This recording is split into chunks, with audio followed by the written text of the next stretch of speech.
ये कहानी है एक ऐसे इंसान की जो मार्स पर 2-3 सालों तक फंसा रहा और सिर्फ आलू खाकर जिंदा रहा उस मार्स पर। तो आज हम करने जा रहे हैं द मार्शियन मूवी की स्टोरी एक्सप्लेन। ये मूवी रिलीज हुई थी 2015 में। तो चलिए शुरू करते हैं इस मूवी की कहानी।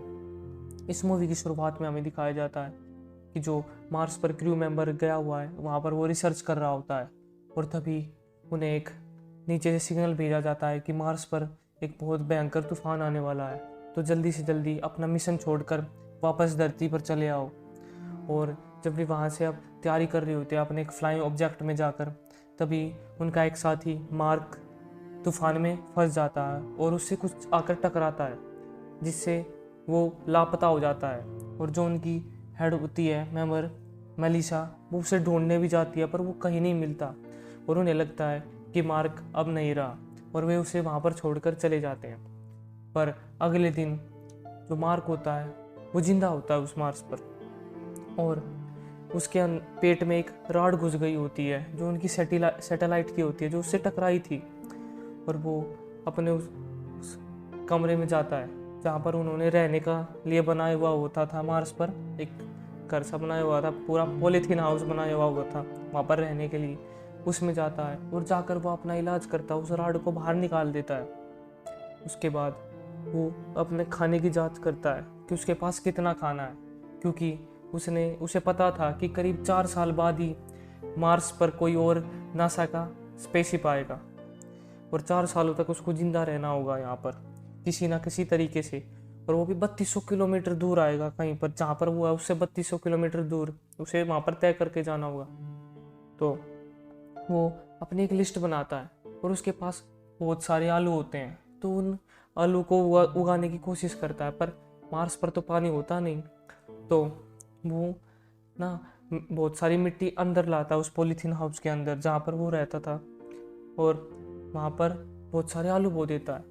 और वो इंसान का जो होता है ना वेस्ट, उसे यूज करता है। मतलब क्या बताऊँ आपको, मतलब वो यूज करता था, वो इंसानी वेस्ट उगाने के लिए खाद के रूप में इंसान का वेस्ट यूज करता था वो, जिससे और उसे अब पानी की भी जरूरत थी क्योंकि मार्स पर तो पानी नहीं था। तो वो हाइड्रोजन और ऑक्सीजन को मिलाकर पानी बनाता है, मतलब एक मशीन के जरिए बनाता है जिससे वो पानी बन जाता है। गर्म करके ऑक्सीजन में आग लगा के और हाइड्रोजन में वो पानी बना देता है, जिससे वाटर वेपर्स पूरे उस पॉलीथीन हाउस में फैल जाते हैं जहाँ पर उसने आलू बोए हुए थे। और थोड़े दिनों के बाद उसका एक आलू का पेड़ उग जाता है जिसे देखकर वो बहुत ज़्यादा खुश हो जाता है। पर नीचे जो नासा के लोग हैं वे भी उन्होंने तो धरती पर अनाउंस कर दिया था कि जो मार्क है वो तो मर चुका है और उसके क्रू मेंबर्स को भी लगता था वो मर चुका है। और जब उन्होंने नीचे ये कह दिया कि मार्क तो मर चुका है, तो उनके नासा के सेंटर पर एक मेंबर होती है क्रू जो उनका काम करती है नासा की रिसर्च सेंटर पर, कुछ देखती है कि जो उन्होंने कैमरे सेट करे हुए थे मार्स की तरफ उनमें ना चेंजिंग हो रही थी। मतलब जो सोलर पैनल्स दूसरी साइड रखे हुए थे अब वे दूसरी तरफ थे और उन्हें पता लग जाता है कि जो मार्क है वो वहाँ पर जिंदा है और वो किसी न किसी तरीके से वो बच गया उस रात। पर वे इस बात को क्रू मेंबर्स को नहीं बताते। और उसके बाद जो हेड होता है नासा का वो कहता है कि पर हम तो इसे फिर भी नहीं बचा सकते, करीब हमें तो महीनों लग जाएंगे मार्स पर वहाँ पर जाने में, तो अब तो हम कुछ भी नहीं कर सकते। पर और मार्क को वहाँ पर 70 दिन हो जाते हैं मार्स पर रहते हुए अकेले, और वो जांच भी कर रहा होता है कि जो मार्स का जो अगला मिशन आएगा स्पेसशिप वो 3200 किलोमीटर दूर आएगा यहाँ से और उसे उस लोकेशन पर पहुँचने में करीब 50 दिन लगेंगे, क्योंकि जो उसके पास गाड़ी थी ना वो करीब 35 किलोमीटर ही सफ़र कर सकती थी। उसके बाद उसकी बैटरी चार्ज करनी पड़ती थी सोलर पैनल से और वो सिर्फ रात को ही सफ़र कर पाता था ज़्यादातर और दिन में रिचार्ज करता था अपने सोलर पैनल से अपनी गाड़ी को। और दूसरी तरफ जो नासा के लोग होते हैं वे किसी तरह से प्लान कर रहे होते हैं कि हम उसके पास खाना पानी कैसे पहुंचाएं, और उन्हें रॉकेट बनाने में कम से कम वो स्पेसशिप बनाने में 3 महीने लगेंगे जिसमें वो खाना पानी भेजेंगे और 9 महीने उसको रॉकेट को जाने में लगेंगे। तो हमें कुछ ना कुछ तो करना होगा। और मार्क के आलू को 48 दिन हो गए थे बोए हुए और उसके आलू बड़े बड़े हो चुके थे और उन्हें वो खोद कर निकाल लेता है। जो छोटे आलू होते वो उन्हें वापस उगा देता है। वो अपना ह्यूमन वेस्ट यूज करता है उन्हें वापस उगाने के लिए। और उसके बाद वो रिसर्च करता है कि अगर नासा से कांटेक्ट करने की, क्योंकि उसे पता अगर उसने। और फिर जो मार्क होता है वो एक पाथ फाइंडर को ढूंढता है, एक पाथ फाइंडर जो 1957 में लाया गया था मार्स पर, जो खराब हो चुका था, मतलब टूट चुका था। वो उसे ढूंढता है ताकि वो नासा से कांटेक्ट कर सके और उसे वो ऑन कर देता है, जिसका सिग्नल नासा के पास भी जाता है। और जो वो उसे नीचे से कंट्रोल करने लग जाते हैं उसको, जो मशीन होती है पाथ फाइंडर की। और उसके ऊपर एक कैमरा लगता है जो रोटेट हो सकता था नीचे से उसे। तो वो जो मार्क होता है वो 3 बोर्ड बनाता है, एक पे यस, एक पे नो और एक पे कुछ और लिख देता है वो। तो वो उस पे लिख देता है बीच में कि अगर आपको मैं दिख रहा हूँ तो यस पे क्लिक करो, नहीं दिख रहा, मेरा कोई सिग्नल आपके पास नहीं जा रहा, तो नो पे करो। तो उन्होंने घुमा देते हैं तो वो यस पर कर देते हैं और वो यह देखकर बहुत ज़्यादा खुश हो जाता है। और दूसरी तरफ जो क्रू मेंबर्स होते हैं उन्हें पता नहीं होता कि मार्क अभी जिंदा है। तो जो हेड होते हैं नासा के, वे उन्हें बता देते हैं कि मार्क अभी जिंदा है, तुम्हारा क्रू मेंबर अभी जिंदा है। वे ये जानकर खुश भी होते हैं और बहुत दुखी भी होते हैं। वे खुश तो इसलिए होते हैं कि वो जिंदा है, पर दुखी इसलिए होते हैं कि अब वो कुछ नहीं कर सकते, वो उसी वहाँ पर अकेला छोड़कर आ गए हैं। और दूसरी तरफ मार्स पर जो मार्क होता है उसके जो पॉलीथीन हाउस होता है उसमें एक ब्लास्ट हो जाता है, जिससे उसकी सारी फसल खराब हो जाती है आलू की। और वो चिंता में आ जाता है कि अब क्या होगा मेरे साथ, क्योंकि उसके पास तो अब लिमिटेड सामान है खाने के लिए, जो उसके पास आलू है। और नासा वाले उससे कहते हैं कांटेक्ट करके कि अब तुम्हें कम से कम खाना होगा।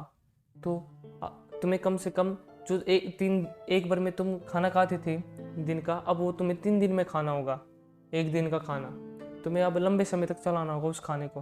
और मार्क ऐसा ही करता है, वो उस खाने को लंबे समय तक चलाने की कोशिश कर रहा होता है।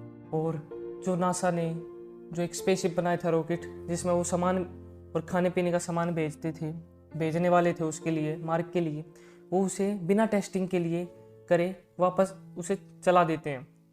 और वो बीच में ब्लास्ट हो जाता है, जिससे मार्क के मुंह में उम्मीदों पर और ज़्यादा पानी फिर जाता है, वो बिल्कुल टूट जाता है।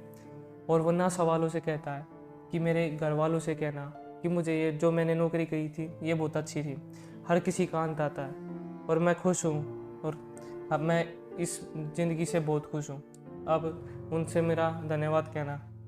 और उसके बाद जो नीचे नासा के रिसर्च सेंटर पर होते हैं वे बिल्कुल उदास बैठे होते हैं कि अब वे मार्क के लिए कुछ नहीं कर सकते।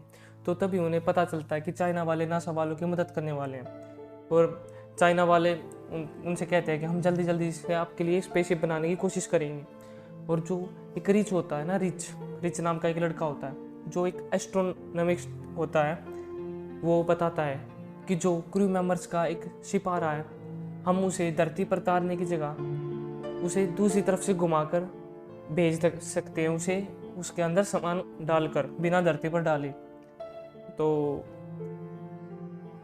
हम उसके अंदर ज़रूरत का सारा सामान डाल देंगे, उसे वापस भेजने के लिए बिल्कुल तैयार कर देंगे, उसे बिना धरती पर उतारे, क्योंकि अगर हमने उसे उतार लिया तो उसका इंजन बहुत ज़्यादा खपत होगा। और वो बताता है कि ये जो शिप है वो वापस जाएगा मार्स की तरफ, जिससे उनका 19 मंथ्स का लंबा हो जाएगा और ज़्यादा सीजन इनका बहुत ज़्यादा लंबा हो जाएगा। 19 मंथ्स इनको ज़्यादा स्पेस में रहना होगा, पर ये मार्स पर पहुंच जाएंगे और मार्स पर इन्हें उतरने की जरूरत नहीं है, क्योंकि अगर ये मार्स पर उतर जाएंगे तो इनके पास इतना ईंधन नहीं होगा कि ये वापस धरती पर आ सके। तो वो कहता है कि जो मार्स पर है ना, एक फ्लाइंग ऑब्जेक्ट है जो बहुत पुराना है, अगर उसके अंदर मार्क बैठकर अंतरिक्ष तक आ जाए तो हम उसे हवा में पकड़ लेंगे। पर नासा वालों को ये बिल्कुल पसंद नहीं आता, क्योंकि वो अपने 5 और क्रू मेंबर्स को एक क्रू मेंबर बचाने के लिए दाव पर नहीं लगा सकते और वे मना कर देते हैं। पर जो रिच होता है वो बता देता है क्रू मेंबर्स को कि तुम ऐसे ऐसे अपने साथी को बचा सकते हो, और वे उस शिप को मोड़ देते हैं। पर नासा वाले देखते हैं कि उन्होंने उस शिप को मोड़ दिया उनकी बिना इजाज़त के, तो वो उनके पास सारा ज़रूरत का सामान पहुंचा देते हैं उस शिप के अंदर, उस स्पेसशिप के ज़रिए। और फिर वो जो होता है मार्क मार्स पर, वो देख रहा होता है कि जो वो शिप है वो उसके पास बहुत जल्दी पहुंचने वाला है, तो उसे वहाँ पर पहुंचता है उसके पास फ्लाइंग ऑब्जेक्ट के पास जल्दी से जल्दी, और उसे नासा वाले कहते हैं, जो रिच होता है वो भी बताता है कि उसे कम से कम उसका वजन कम करना होगा उस फ्लाइंग ऑब्जेक्ट का, नहीं तो वो अंतरिक्ष में नहीं पहुंच पाएगा। तो जो मार्क होता है उसका वो जल्दी जल्दी वजन कम करने लगता है, उसके अंदर से सारा फालतू का सामान हटा देता है, उसे बिल्कुल मतलब खोखला बना देता है उसे, और उसके ऊपर एक चादर डाल देता है ताकि उसके अंदर हवा ना जाए जब वो अंतरिक्ष में पहुंच जाए, और वो उसे उड़ा देता है। जब उसके पास वो स्पेसशिप पहुंचता है उनका, मार्स वालों का, करीब वो उसमें भी कई महीने लगते हैं उसको पहुंचने में भी, तो वो वहाँ पर उड़कर उनके पास जा रहा होता है। उसकी स्पीड बहुत ज़्यादा होती है जिसे वो पकड़ना तो नामुमकिन था उनके लिए, और जो उनकी स्पेसशिप होती है क्रू मेंबर्स की, उसकी स्पीड भी बहुत ज़्यादा होती है।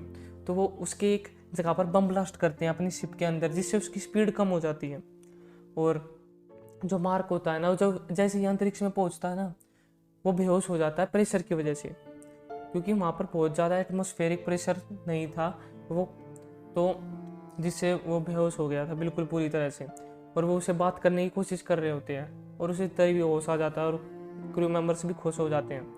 पर जो जो वो होती है ना, एक लेडी क्रू मेंबर्स की हेड होती है, वो एक कुर्सी पर बैठकर बाहर आती है, जिससे उससे एक रस्सी बंधी होती है, मलीसा नाम होता है उसका। वो उस कुर्सी पर बैठकर आती है बाहर, उसे रस्सी बंधी हुई होती है, पर वो रस्सी छोटी पड़ जाती है, वो मार्क तक नहीं पहुंच पाती। तो मार्क कहता है कि मैं अपने एक स्पेस सूट में एक छेद कर दूंगा, जिससे एयर प्रेशर से मैं अपनी दिशा तय कर सकता हूँ और मैं तुम्हारे पास पहुंच जाऊंगा। पर उसके क्रू मेंबर्स मना करते हैं कि ये बहुत खतरनाक है, पर वो उसे फिर भी कर देता है और वो मलीसा की ओर जाने लगता है।